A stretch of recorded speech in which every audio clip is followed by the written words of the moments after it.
Le pasteur Marcelo est en prison. Finalement, les policiers l'ont arrêté et il risque de finir sa vie en prison. Le pasteur Marcelo est un idiot. Le Marcelo Tounassi, c'est un PD. Les pasteurs sont homosexuels parce qu'ils sont dans les loges. Les premiers têtes qui ont commencé à coucher avec les costauds dans la loge, c'est des costauds qui ont commencé à prendre Marcelo par derrière. La famille, il y a du nouveau, il y a du nouveau. Le pasteur Marcelo est en prison. Finalement, les policiers l'ont arrêté et il risque de finir sa vie en prison.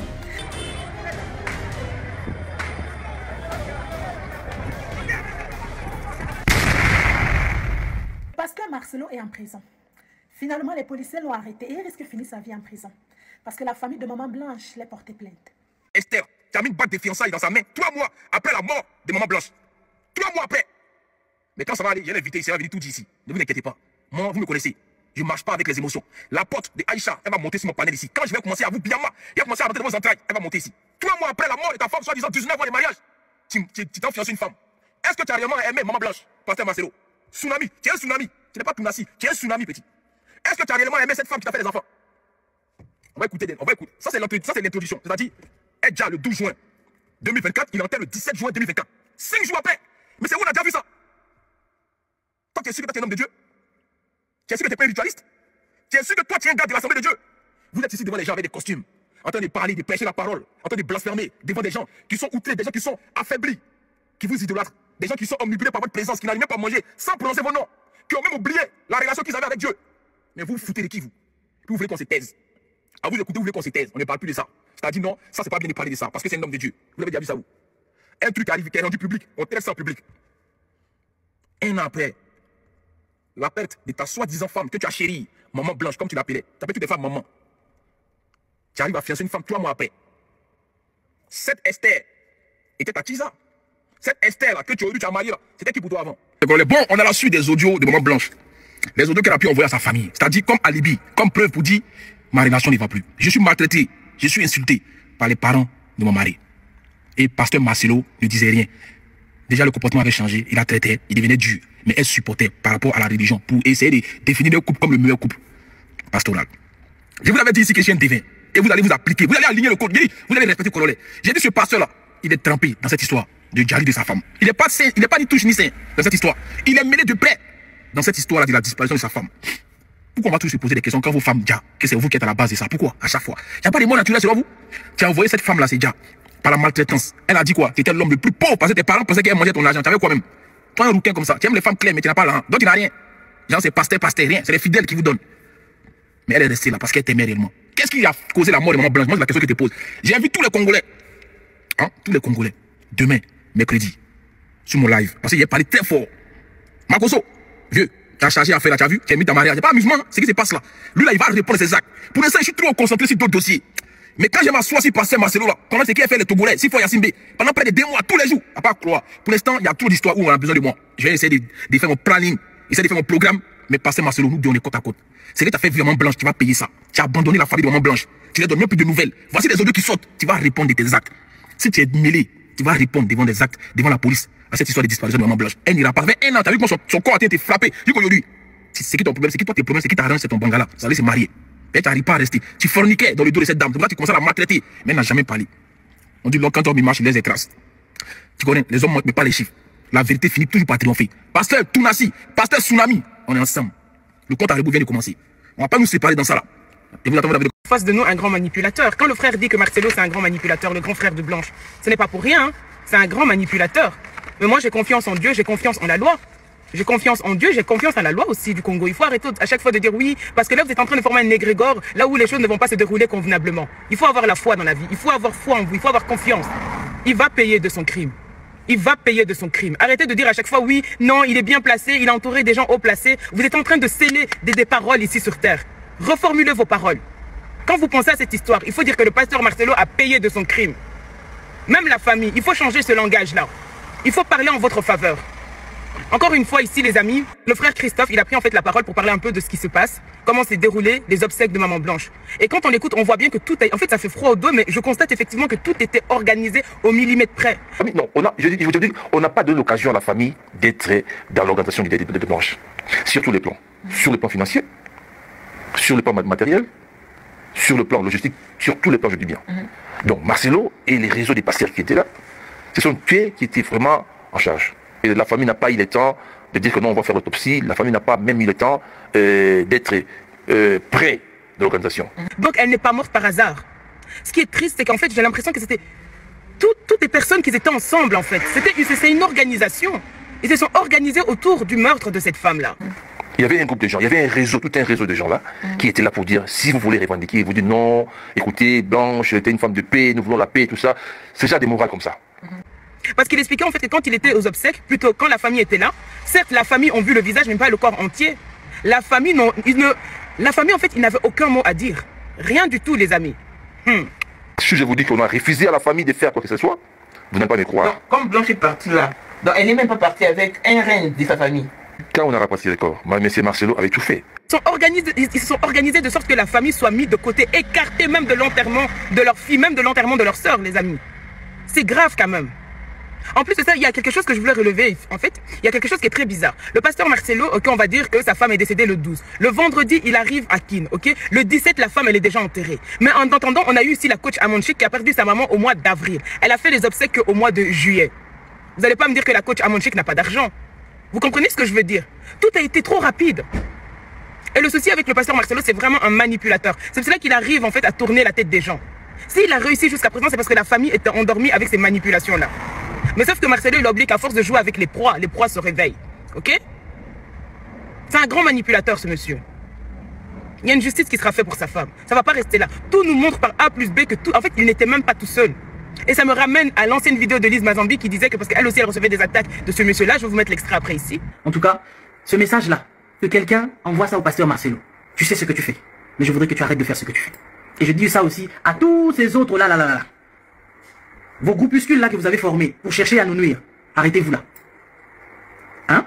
Vous savez de quoi je parle. Donc arrêtez-vous là. Arrêtez-vous là bien. Si vous êtes vraiment des serviteurs de Dieu, comportez-vous comme des serviteurs de Dieu. Il ne travaille jamais tout seul.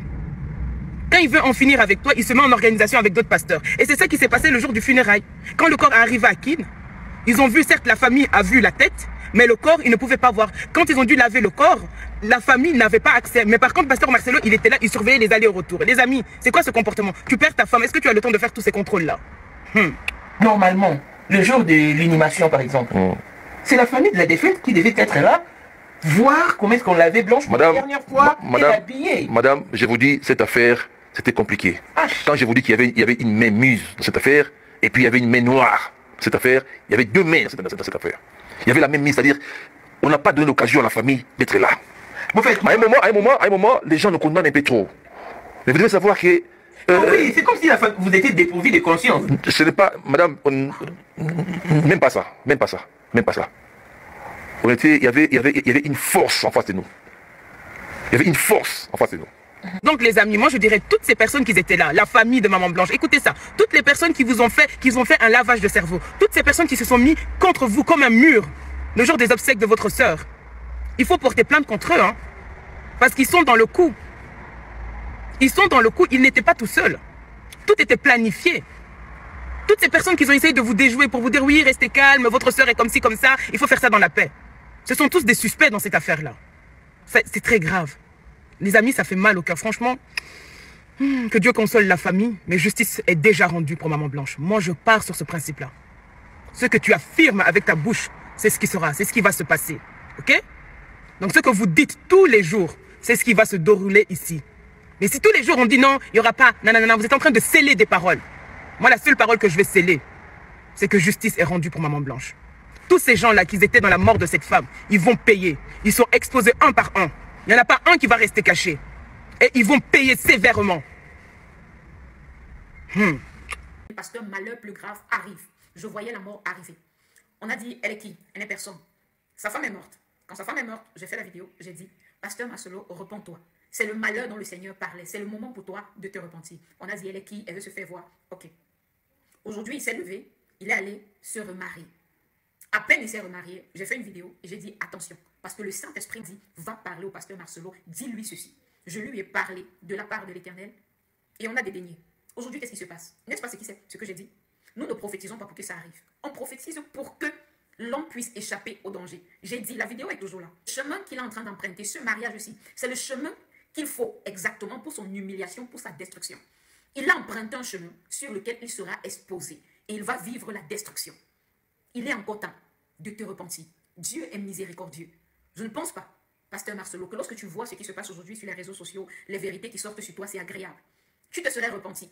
Tu ne serais pas passé par ce chemin-là. Mais parce qu'on veut s'opposer à Dieu, parce qu'on veut montrer à Dieu qu'on a des solutions qui sont mieux que les siennes, les choses vont de mal en pire. Pasteur, arrêtons. Moi, j'étais fausse. J'étais un faux pasteur. Je faisais des choses qui n'étaient pas réelles. Je prêchais, j'annonçais la vérité. Je prophétisais, ça arrivait. Les gens m'acclamaient, mais je savais ce que je faisais dans le secret. Donc, quand tu es un mauvais pasteur, tu le sais. Mais au lieu de revenir sur tes fautes, tu prends des alibis, tu décides de te marier pour camoufler, pour faire genre. J'ai dit, ça fait aujourd'hui plusieurs années, qu'il y aurait des scandales dans l'église. Que ce soit sur Facebook, que ce soit sur TikTok. Et j'ai dit que beaucoup d'églises allaient fermer. Le Seigneur demandait à ses serviteurs de se repentir. Je me souviens lorsque je parlais de ça en 2021, je disais le Saint-Esprit demande au pasteur de venir se repentir dans le secret. En 2023, en fin d'année 2023, le Saint-Esprit m'a dit, le secret est fini. Si un pasteur veut sortir de là où il va devoir confesser en public et dire tout ce qu'il a fait. Pasteur Marcelo, je viens par cette vidéo te dire, si tu veux que tout ça s'arrête, si tu veux la main tendue de l'Éternel, sa miséricorde, dans ce dans quoi tu te trouves, fais une confession publique. Reconnais en public tout ce que tu as fait. Reconnais à quel point tu as désobéi à Dieu et ce dans quoi tu es entré. Parce que notre Dieu, lui, il est capable de tout. Il est capable de sauver, de guérir, de restaurer. Mais si tu veux prendre la posture de l'ego et jouer au grand pasteur, tu vas admirer ta propre destruction de tes yeux. Admirer les scandales qui vont aller croissant dans ton église. Parce qu'il y a des personnes de ton église qui vont sortir et dire des vérités graves te concernant. Et ils vont le dire. Beaucoup de personnes vont croire en ça. Il y aura des personnes qui vont amplifier, qui vont mentir. Il y aura d'autres qui auront la vérité même. Et ça va entraîner une série de scandales. Et tu ne vas pas t'en remettre. Pendant que l'Éternel a encore les yeux sur toi, quand il te tend encore la main, saisis l'opportunité. Ce qui arrive aujourd'hui surprendra peut-être quelques-uns de tes membres, mais ça ne peut pas me surprendre. Parce qu'il y a plus près de 3 ans aujourd'hui que j'ai dit, repentez-vous au pasteur. Le Saint-Esprit m'a parlé, Dieu m'a parlé de vous. Il m'a dit, ils doivent se repentir. Le pasteur Marcelo est entré dans ce qu'il ne faut pas, il doit se repentir. Les gens qui étaient à côté de moi m'ont regardé comme un faux billet. Non, lui, non, lui. Il a des messages radicaux et tout, et tout, et tout. Nous savons ce qui se passe. Tu peux prêcher la radicalité, ne plus vivre dans la radicalité. Et plus tu t'enfonces dans le péché, plus les messages de radicalité disparaissent. Disparaissent. Pasteur Marcelo, est-ce que tu te rends compte des messages que tu as prêchés, qu'aujourd'hui tu es en train de nier?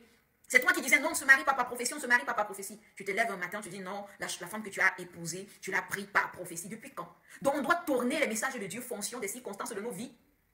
Où sont passés les messages de radicalité, pasteur Marcelo? Où est passée la virulence contre le péché, contre ce qui est mal? Le diable t'a lâchement piégé, afin de dire à toute l'église qu'il n'est pas possible de servir Dieu dans la droiture.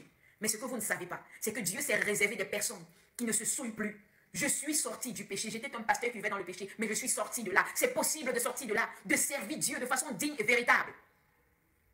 Pasteur, je profite de ces vidéos pour dire au pasteur, vous allez devoir faire des confessions publiques. Oui, Dieu n'attend plus. Dieu ne validera plus les secrets. Oh non, Seigneur, je reconnais, blanchis-moi dans le secret pour que je vienne en public, faire comme si je n'avais jamais péché. Ça ne se passera pas comme ça. Repentez-vous, parce que les scandales vont se multiplier. À un moment donné, les membres vont porter les pierres contre leur pasteur. Je dis bien les pierres, pour viser leur pasteur avec. Faites attention. Dieu est physiquement sur la terre.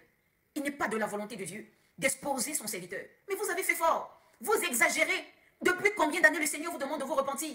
Quand Dieu vous a pris, vous n'étiez rien. Mais subitement aujourd'hui, pour vous parler, il faut avoir des toges, il faut avoir des voitures. Avant que vous écoutez le message du Saint-Esprit, ne m'écoutez pas. C'est votre choix. Mais ce que je dis s'accomplira si vous ne vous repentez pas, si vous ne faites pas des repentances publiques.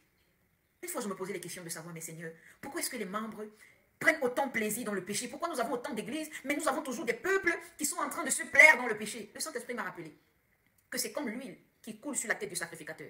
Tel le sacrificateur, tel le peuple. Si tu vois le peuple dans ce niveau de péché, c'est parce que les autorités de l'église ne craignent plus Dieu. Ils sont dans ce qui est sale. Pourquoi vos membres ne servent pas Dieu? Lorsqu'on a un leader, lorsqu'on a un pasteur, une autorité qui marche dans la sainteté, même si la foule n'est pas nombreuse, le peuple craint le péché. Ils sont venus t'accompagner à ton mariage, non? Ils sont venus te dire non, tu t'es remarié, gloire à Dieu, vraiment, que Dieu te bénisse et tout. Combien parmi eux, tes amis pasteurs, avaient vraiment le cœur dans ce que tu faisais? Ils se moquent. Ils se moquent de toi en secret parce que ta radicalité les a effrayés. Aujourd'hui que tu es tombé plus bas qu'eux, ils sont en train de se moquer. L'hypocrisie au milieu des pasteurs est devenue grave. Pasteur Marcelo, Dieu te demande une repentance publique. Une repentance publique. Le maître de l'univers est physiquement sur la terre. Dieu est physiquement sur la terre dans un corps de femme. Faites attention. Faites attention. Le péché caché ne marche plus. Confessez vos pasteurs avant que vos péchés ne sortent sur la place publique. Parce que ce qui se passe avec le pasteur Marcelo n'est qu'une introduction de ce qui arrive. Il dit que tous les pasteurs sont homosexuels parce qu'ils sont dans les loges. Il dit que quand tu entres dans ces loges parce que tu veux que ton église grandisse, tu dois sacrifier ton derrière. Que tu sois marié ou pas, quand tu entres dans ces loges-là, ils vont t'obliger à avoir un mari homme comme toi pour détruire ton derrière. C'est ça le prix du sacrifice. Il dit aussi que les puissances, là, c'est l'homosexualité parce que le prince, même les princes, les chefs là, c'est un homosexuel depuis le commencement. Lui, c'est un ex-satanique. Donc, il était d'abord dans tous ces loges-là. Et aujourd'hui, Dieu l'a délivré. Il est sorti dedans. Il fait l'œuvre de Dieu de tout son cœur, de tout son âme et de tout son esprit. Il dit que tous ces pasteurs que vous voyez sur les réseaux sociaux qui viennent se justifier, qui viennent bavader là, tous là ont un mari qui là, les derrière.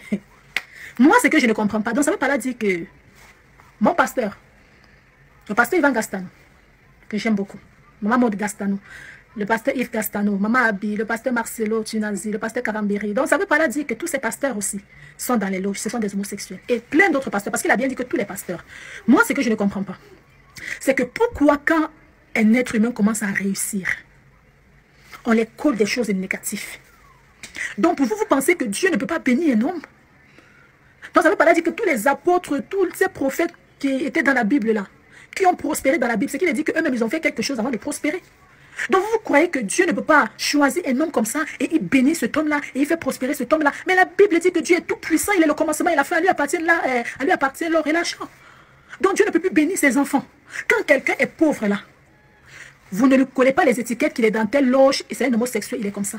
Mais quand la personne commence à réussir, vous lui collez des étiquettes. Pourquoi l'être humain est si méchant? Pourquoi? Franchement.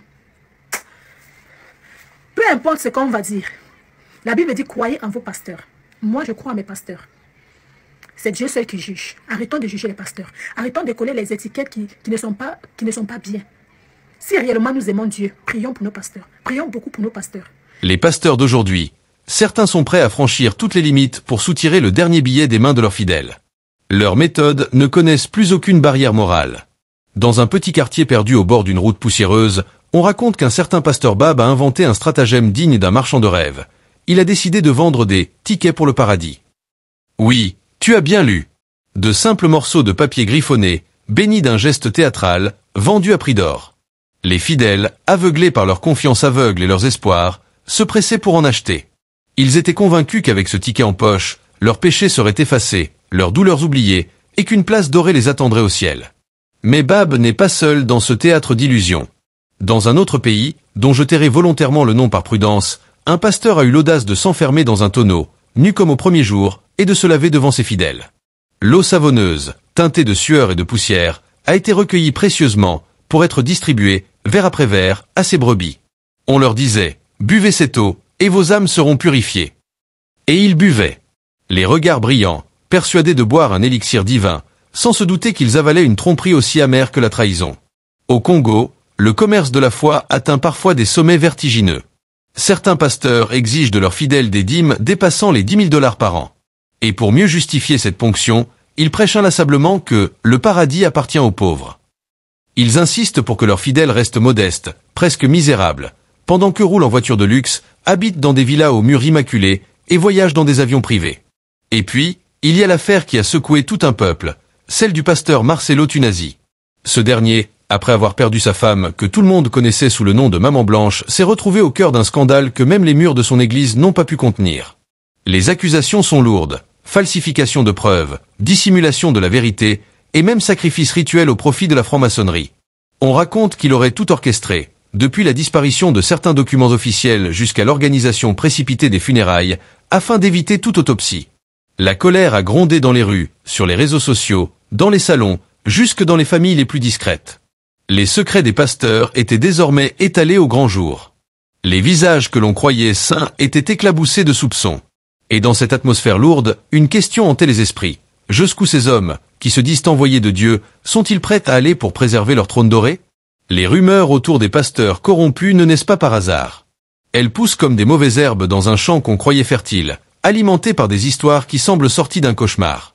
Un dimanche matin, dans une petite ville à l'écart de la capitale, les fidèles d'une grande église étaient assis sur des bancs en bois, attendant que le culte commence. Le pasteur, vêtu d'un costume blanc immaculé, monta sur la scène, un micro doré à la main. Sa voix était douce, presque mielleuse. Il parla d'amour, de foi, de sacrifice. Puis, sans transition, il déclara que Dieu lui avait révélé que chacun devait donner un sacrifice spécial ce jour-là. Pas un simple billet, non, mais l'équivalent de 3 mois de salaire. Il promit, les yeux levés vers le plafond comme pour parler au ciel, que ceux qui obéiraient recevraient une bénédiction avant la fin de la semaine. Les gens se regardaient, inquiets, mais personne n'osait défier la parole de l'homme de Dieu. Certains vidèrent leurs économies, d'autres vendirent un bijou de famille. Une femme âgée donna même la somme qu'elle avait mise de côté pour acheter ses médicaments. 3 semaines plus tard, elle mourut dans l'indifférence générale. Aucun miracle ne s'était produit, sauf pour le pasteur, qui avait remplacé sa voiture par un modèle flambant neuf. Ce genre d'histoire n'est pas isolé. À des milliers de kilomètres de là, un autre pasteur avait trouvé un moyen encore plus effronté de transformer la foi en monnaie. Il faisait croire à ses fidèles que ses larmes avaient un pouvoir de guérison. À la fin de chaque sermon, il pleurait volontairement, essuyait ses larmes dans un mouchoir, puis vendait ce dernier pour une somme exorbitante. Les fidèles se disputaient même pour en avoir un, croyant qu'il suffisait de le poser sur leur front pour que disparaissent les maladies, les dettes, et même les malédictions familiales. Le plus ironique dans tout ça, c'est que ces pasteurs, qui prêchent l'humilité et le détachement des biens matériels, sont les premiers à vivre comme des rois. Villas luxueuses, vacances à l'étranger, garde du corps, bijoux, costumes sur mesure, tout cela payé par des mains calleuses, celles de gens qui parfois ne savent même pas ce qu'ils mangeront le lendemain. Et chaque dimanche, les mêmes mains se lèvent vers le ciel, comme pour dire « Seigneur, bénis notre pasteur », sans voir que c'est leur propre sang qu'ils offrent sur l'autel. L'affaire Marcelo Tunasi, elle, a tout changé. Ce n'était plus une simple rumeur, mais un scandale dont la puanteur s'est propagée bien au-delà des frontières. La mort soudaine de Maman Blanche avait déjà laissé un goût amer. Mais la rapidité avec laquelle son corps avait été enterré souleva bien des interrogations. Pas d'autopsie, pas de cérémonie digne de ce nom pour la famille, et surtout, un refus catégorique de laisser quiconque voir le corps avant la mise en terre. Quand les langues ont commencé à se délier, l'histoire est devenue un véritable feuilleton. Des proches affirmaient que Maman Blanche avait confié à une amie qu'elle se sentait en danger. D'autres parlaient d'une dispute violente entre elle et son mari quelques jours avant son décès. Puis vinrent les accusations de sacrifices rituels au profit d'un cercle occulte. Les réseaux sociaux se sont enflammés. Les vidéos de témoins se multipliaient, chacun apportant sa pièce au puzzle. Et dans cette marée de colère et de soupçons, une vérité implacable s'imposait. Derrière les rideaux de velours et les paroles douces se cache parfois un univers sombre, où la foi devient un outil de manipulation, et où la soif de pouvoir écrase tout sur son passage. Les langues ne se sont pas seulement déliées, elles se sont libérées comme un barrage qui cède sous la pression d'une eau trop longtemps retenue. Les fidèles, autrefois dociles, commençaient à raconter ce qu'ils avaient vu, entendu, ou même subi dans le secret des bureaux pastoraux. Certains évoquaient les enveloppes pleines d'argent qu'on leur demandait d'apporter pour sceller leur bénédiction. D'autres racontaient comment, au nom de l'obéissance spirituelle, on les avait forcés à renoncer à des opportunités de travail ou à vendre leurs biens pour les investir dans l'œuvre de Dieu. Un témoignage particulièrement glaçant venait d'une jeune femme, membre de la chorale depuis plusieurs années. Elle affirma qu'un soir, après une répétition, elle avait été convoquée dans le bureau du pasteur. Elle pensait qu'il s'agissait de parler de sa voix ou de sa présence sur scène, mais la conversation avait vite pris un tournant étrange. Le pasteur lui avait expliqué que, pour débloquer les bénédictions dans sa vie, elle devait s'unir spirituellement avec lui. Elle avait refusé, mais les semaines suivantes, elle s'était retrouvée écartée de toutes les activités de l'église, ses amis l'ayant soudainement traitée comme une paria. Les réseaux sociaux sont devenus le théâtre de ces révélations. Chaque jour, une nouvelle vidéo apparaissait, un nouvel enregistrement audio, une nouvelle photo compromettante. Les commentaires fusaient, partagés entre indignation, colère et désillusion. Certains défenseurs de ces pasteurs criaient au complot, parlant d'attaques contre l'Église, d'autres exigeaient des enquêtes sérieuses et des sanctions exemplaires. Et puis, il y eut ce jour où un ancien membre du cercle rapproché de Marcelo Tunasi prit la parole en direct. Sa voix tremblait, non pas de peur, mais de rage contenue. Il expliqua, détail à l'appui, comment le décès de Maman Blanche avait été entouré d'une série d'actes suspects. Le médecin qui avait signé le certificat de décès avait mystérieusement quitté le pays, les documents médicaux avaient disparu, et les rares témoins qui avaient vu le corps avant l'enterrement disaient que son visage semblait marqué par la douleur. Les implications étaient lourdes. Si ces accusations s'avéraient vraies, on ne parlait plus seulement de corruption spirituelle ou de manipulation financière, mais d'un crime pur et simple, d'un sacrifice humain dissimulé derrière les chants et les prières. Pendant ce temps, dans d'autres églises, d'autres scandales éclataient. Un pasteur en Afrique centrale avait récemment été filmé en train de demander à ses fidèles de se mettre à genoux et de lécher la poussière de ses chaussures, affirmant que cela effacerait leurs dettes. Une vidéo devenue virale montrait des dizaines de personnes, certaines âgées, se bousculant pour obéir. Le pasteur, sourire aux lèvres, bénissait chaque personne comme un roi qui accorde une audience. Tout cela révélait une réalité amère. Pour beaucoup de ces hommes, la foi n'était plus qu'un outil, une clé leur ouvrant la porte des comptes bancaires, des privilèges et du pouvoir. Et plus le peuple souffrait, plus ces pasteurs semblaient prospérer, nourris par la peur, l'ignorance et l'espoir désespéré d'un miracle. Les églises de certaines grandes villes ressemblent aujourd'hui plus à des entreprises qu'à des lieux saints. Les façades sont recouvertes de panneaux lumineux, les logos sont déposés comme des marques commerciales, et chaque culte est pensé comme un spectacle. Les caméras HD filment chaque geste du pasteur, les écrans géants projettent ses paroles, et une équipe marketing se charge de diffuser les extraits les plus percutants sur les réseaux sociaux. Mais derrière ces images soigneusement polies, la réalité est bien moins glorieuse. Il y a quelques années, un ancien diacre, ayant quitté l'église de Marcello Tunasi, avait révélé que les réunions du comité directeur n'étaient pas destinées à parler d'évangélisation ou d'aide humanitaire, mais à fixer les objectifs financiers de la semaine. Chaque branche de l'église avait un quota de dîmes à atteindre. Et si une assemblée ne remplissait pas ses objectifs, le responsable local était convoqué, sermonné et menacé d'être remplacé. Dans le même temps, on exigeait des fidèles qu'ils participent à des semences spéciales, des collectes exceptionnelles présentées comme indispensables pour débloquer des miracles. On leur disait que, s'ils refusaient, ils risquaient de fermer la porte à leur bénédiction. Certains s'endettaient pour répondre à ces appels, espérant un retour multiplié, comme promis depuis la chair. Mais la seule multiplication visible était celle des biens matériels du pasteur. L'affaire de Maman Blanche, elle, ne s'éteignait pas. Chaque semaine, un nouveau témoignage surgissait, souvent de la part de gens qui avaient peur jusque-là. Une infirmière, par exemple, raconta comment, le jour du décès, elle avait vu arriver à la clinique des hommes en costume sombre, accompagnant Marcello. Ils avaient insisté pour que personne ne touche au corps, et pour que les formalités soient expédiées. Quelques heures plus tard, le cercueil était déjà scellé. Cette précipitation, disait-elle, n'avait rien de normal. Les rumeurs de sacrifices rituels prenaient de l'ampleur.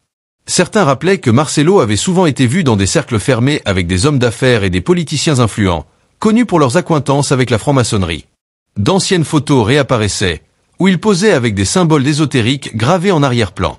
Les défenseurs du pasteur criaient au montage et à la diffamation, mais l'opinion publique, elle, semblait de plus en plus convaincue qu'il y avait derrière cette histoire une vérité sombre que l'on essayait d'étouffer. Dans d'autres pays, les abus des pasteurs prenaient des formes encore plus choquantes. Au Nigeria, un prédicateur avait été arrêté après avoir forcé des fidèles à lui remettre les titres de propriété de leur maison, sous prétexte que tout appartient à Dieu, et que celui qui refuse de donner bloque sa propre entrée au paradis. En Afrique de l'Est, un autre avait organisé des mariages spirituels, où des femmes de l'église devaient symboliquement l'épouser pour se consacrer pleinement à Dieu, un acte qui, en réalité, ouvrait la porte à toutes sortes d'abus sexuels. Et au milieu de tout cela, une constante revenait, la peur et la culpabilité. Ces pasteurs savaient exactement comment parler à des gens brisés, pauvres ou désespérés. Ils savaient que la promesse d'un miracle suffit à faire fermer les yeux sur les pires incohérences. La parole divine était détournée, utilisée comme un fouet pour maintenir les fidèles soumis. Les couloirs du scandale sont toujours étroits au début, presque invisibles, mais plus on avance, plus ils s'élargissent, jusqu'à devenir des avenues où tout le monde circule, colportant rumeurs, vérités et mensonges. Pour l'affaire Marcello Tunasi, ces avenues sont désormais bondées. Chaque jour, de nouvelles voix s'élèvent, certaines pour l'accuser, d'autres pour le défendre, mais toutes contribuent à maintenir son nom au centre des conversations. Un matin, une vidéo fit le tour des réseaux sociaux. On y voyait un ancien membre du staff pastoral, assis dans une petite pièce faiblement éclairée. L'homme avait le visage creusé, les yeux cernés, mais sa voix, elle, était ferme. Il racontait comment, lors des derniers jours de Maman Blanche, le pasteur semblait nerveux, agité, et parlait souvent à voix basse avec des hommes que personne à l'église ne connaissait. Il affirma aussi que, la veille de sa mort, Maman Blanche avait été vue en larmes, suppliant son mari de ne pas aller trop loin. Ces mots, il les avait entendus de ses propres oreilles. Cette vidéo déclencha une vague d'indignation.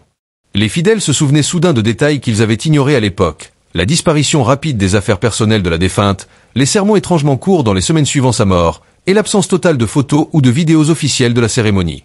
Tout semblait orchestré pour effacer les traces, comme si on voulait que Maman Blanche disparaisse non seulement du monde des vivants, mais aussi de la mémoire collective. Pendant ce temps, dans d'autres coins du continent, les abus des pasteurs continuaient de choquer. Au Cameroun, un prophète autoproclamé obligeait ses fidèles à se baigner dans une rivière qu'il avait bénie, en échange d'une somme exorbitante.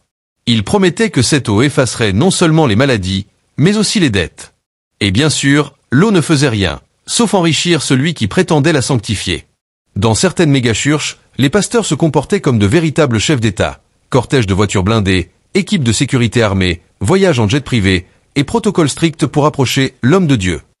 Pendant que les fidèles s'entassaient dans des bus rouillés pour venir assister au culte, le pasteur arrivait dans un véhicule dont le prix équivalait à plusieurs années de dîmes. Mais ce qui rendait l'affaire Marcelo encore plus explosive, c'était le mélange de drames personnels et d'accusations occultes. Les rumeurs de franc-maçonnerie donnaient une dimension mystique à l'histoire, alimentant à la fois la peur et la fascination.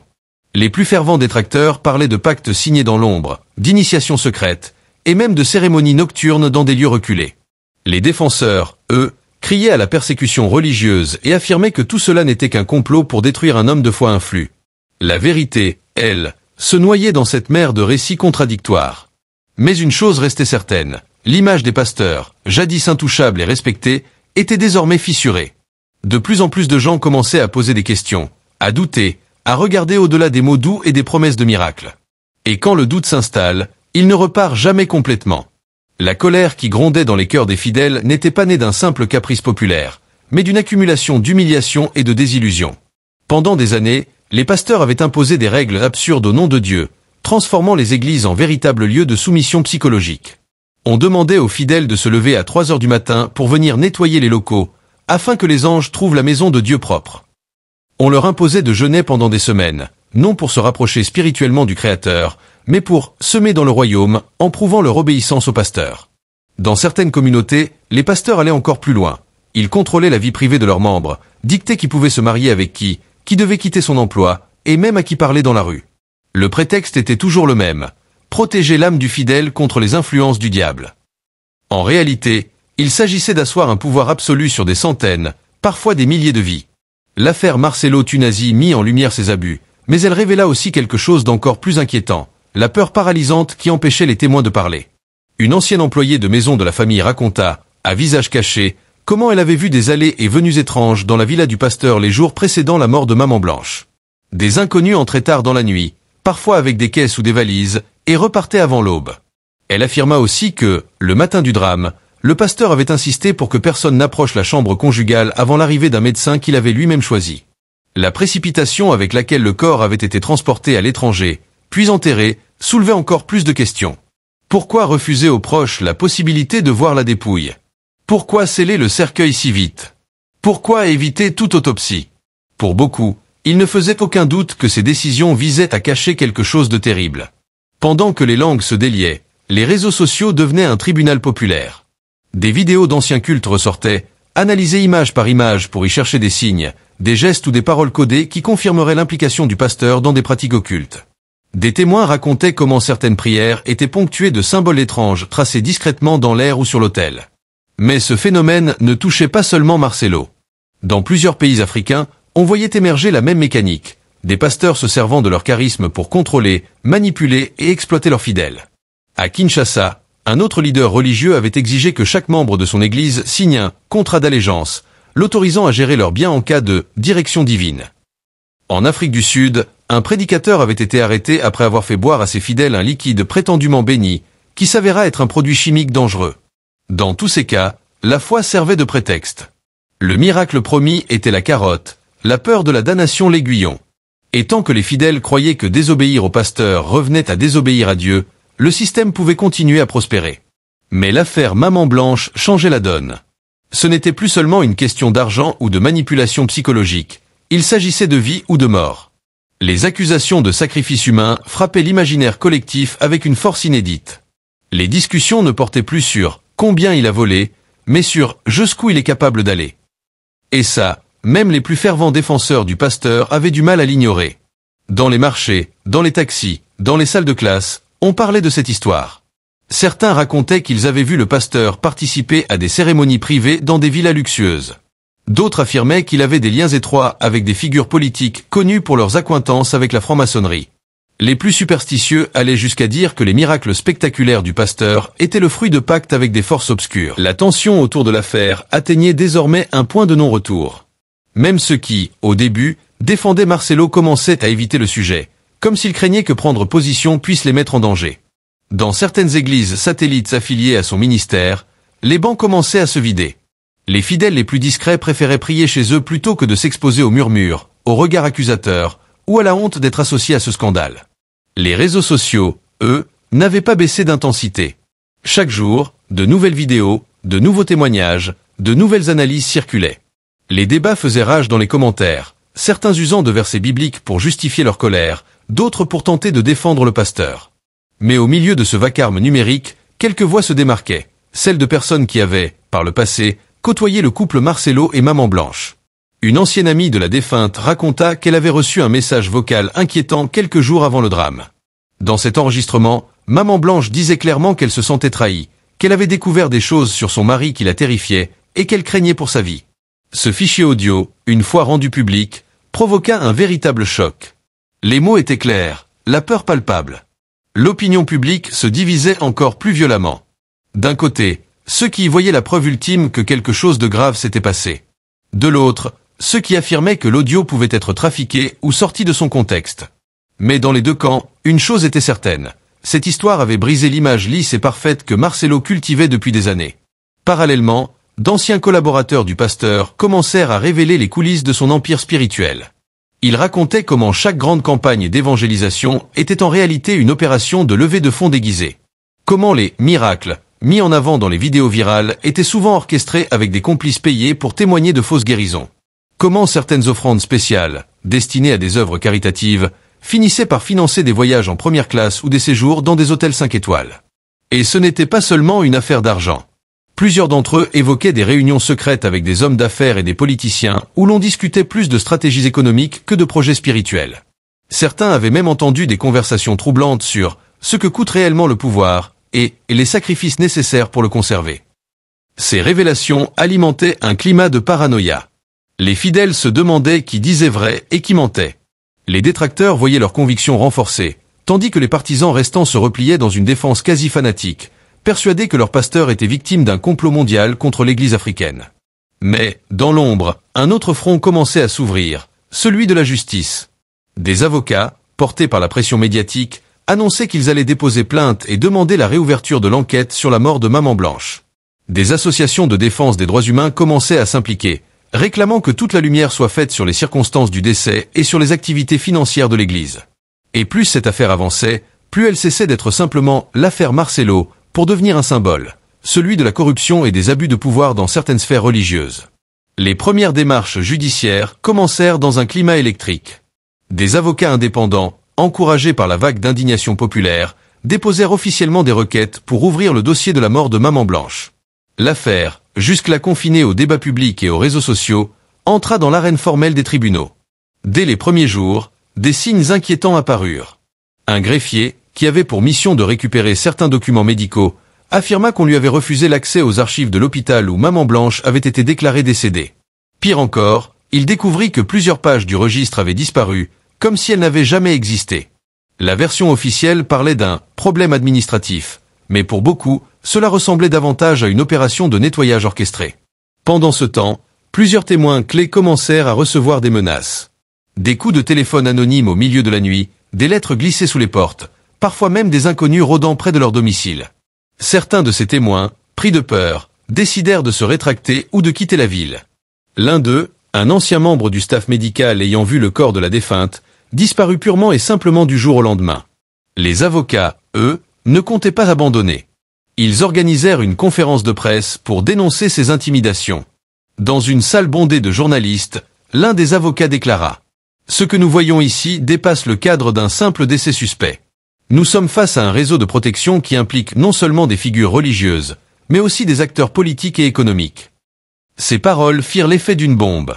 Car en pointant du doigt la possible implication de personnalités influentes, l'avocat ouvrait un nouveau champ de bataille, celui où les intérêts spirituels et politiques s'entremêlent dans l'ombre.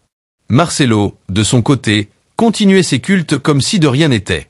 Ses prêches prenaient cependant un ton plus combatif. Il parlait désormais des « ennemis de la foi », de « forces sataniques », cherchant à abattre les serviteurs de Dieu. Ses fidèles restants, galvanisés par ses discours, se montraient plus agressifs envers ceux qui le critiquaient.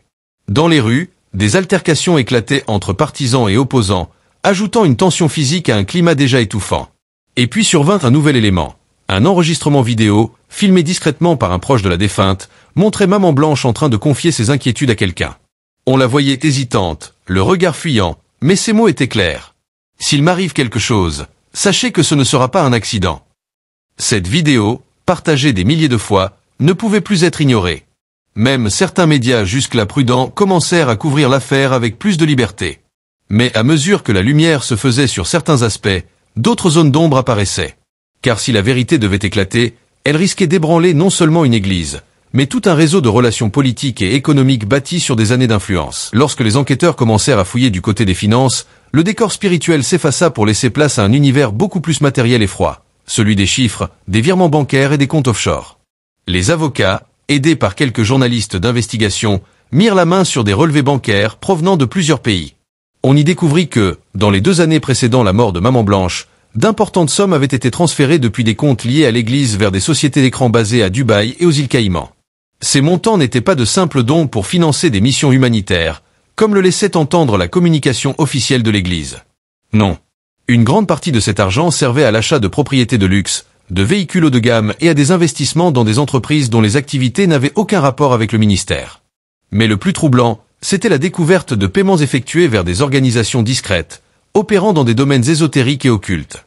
Certains virements portaient des intitulés codés, comme « soutien cérémoniel » ou « projet lumière noire ». Les enquêteurs ne mirent pas longtemps à comprendre que derrière ces termes se cachaient probablement des rituels ou des alliances avec des cercles fermés liés à la franc-maçonnerie ou à d'autres sociétés secrètes.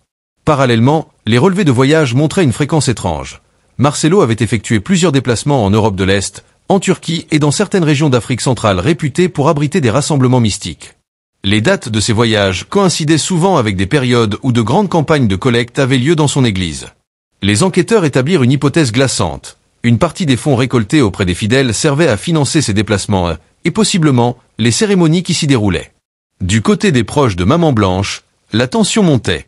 Son frère, jusque-là relativement discret, décida de briser le silence. Lors d'une interview en direct, il déclara « Ma sœur ne méritait pas de mourir ainsi. Elle savait des choses, elle voulait parler, et on l'a réduite au silence. » Ces mots furent repris en boucle à la télévision et sur les réseaux sociaux. La pression sur les autorités augmentait. Les avocats de la famille exigeaient désormais non seulement une enquête sur les circonstances de la mort, mais aussi sur l'ensemble des finances du pasteur et de son réseau. Pendant ce temps, certains témoins affirmaient d'avoir vu Marcelo participer à des réunions nocturnes dans des villas isolées, où l'on entrait avec des mallettes et d'où l'on sortait au petit matin, épuisé, les vêtements parfois tachés de substances étranges. Bien sûr, aucune preuve concrète ne venait étayer ces témoignages, mais leur accumulation commençait à former une toile inquiétante. Face à ces révélations, les divisions au sein de l'opinion publique s'intensifiaient. Pour les uns, Marcelo n'était rien d'autre qu'un manipulateur ayant vendu son âme pour la gloire et l'argent. Pour les autres, il restait un homme de Dieu persécuté par un système cherchant à abattre toute figure religieuse trop influente. Mais dans les coulisses, ceux qui savaient vraiment ce qui se tramait parlaient d'un compte à rebours. Car tôt ou tard, la vérité sortirait au grand jour, et elle ne laisserait personne indemne. Ce témoin, personne ne s'attendait à ce qu'il parle. C'était un homme discret, membre du personnel de sécurité de la villa de Marcelo. Pendant des années, il avait gardé le silence, convaincu que sa loyauté lui éviterait les ennuis.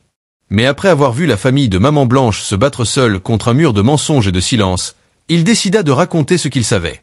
Lors d'une interview enregistrée dans un lieu tenu secret, il raconta que la nuit précédant la mort de Maman Blanche, il avait été affecté à un poste inhabituel, la surveillance de l'entrée arrière de la propriété. Vers 2 heures du matin, il vit arriver 2 véhicules noirs aux vitres teintées. 4 hommes en descendirent, tous vêtus de longues vestes sombres. Ils ne passèrent pas par l'entrée principale, mais furent conduits directement à l'intérieur par Marcelo lui-même. Le témoin expliqua que, quelques heures plus tard, il entendit depuis l'extérieur des bruits étranges venant de la partie de la maison où se trouvait la chambre conjugale. Ce n'étaient pas des cris clairs, mais plutôt des gémissements étouffés, des bruits sourds, comme si l'on essayait de retenir quelqu'un. Puis, un silence lourd s'installa. Vers 5 heures du matin, les mêmes hommes repartirent, l'air pressé, portant ce qui semblait être un grand sac ou une malle, chargé dans le coffre du premier véhicule. Le lendemain, on annonça la mort de Maman Blanche, en affirmant qu'elle avait succombé à une crise subite. Selon le témoin, le corps n'avait pas été transporté immédiatement à l'hôpital. Il resta plusieurs heures à l'intérieur de la maison, sous la surveillance de personnes que le personnel habituel ne connaissait pas. Ce n'est qu'après l'arrivée d'un médecin choisi par Marcelo que le décès fut officiellement constaté. Ces révélations secouèrent profondément l'opinion publique. Elles confirmaient pour beaucoup l'idée que la mort de Maman Blanche n'était pas naturelle. Les détails sur les visiteurs nocturnes et la malle mystérieuse ajoutaient une dimension encore plus sombre à l'affaire, évoquant l'image d'un rituel ou d'une opération clandestine. La réaction du camp de Marcelo fut immédiate. Dans un communiqué diffusé sur toutes ces plateformes, il qualifia ces accusations de « pure invention » et de « diffamation orchestrée par des ennemis de l'Église ». Il affirma que cette nuit-là, il n'y avait eu aucune réunion secrète, et que sa femme était morte dans la paix et la foi. Mais pour beaucoup, ces démentis arrivaient trop tard, le doute s'était déjà installé, et il était désormais impossible de l'effacer. Pendant ce temps, la justice continuait ses investigations. Des réquisitions furent faites pour obtenir les enregistrements des caméras de surveillance de la villa. Mais, comme par hasard, les images de cette nuit-là étaient manquantes à cause d'une panne technique. Une coïncidence qui ne fit qu'amplifier la suspicion. Les soutiens de la famille de Maman Blanche redoublèrent d'efforts. Des veillées furent organisées devant certaines églises, des manifestations pacifiques eurent lieu dans plusieurs villes, et un mouvement sur les réseaux sociaux, portant le hashtag Justice pour Maman Blanche, commença à prendre de l'ampleur. La bataille ne faisait que commencer. Mais ce témoignage venait de fissurer l'armure protectrice autour de Marcelo, et désormais, chaque nouvelle révélation risquait de briser un peu plus le mur de silence.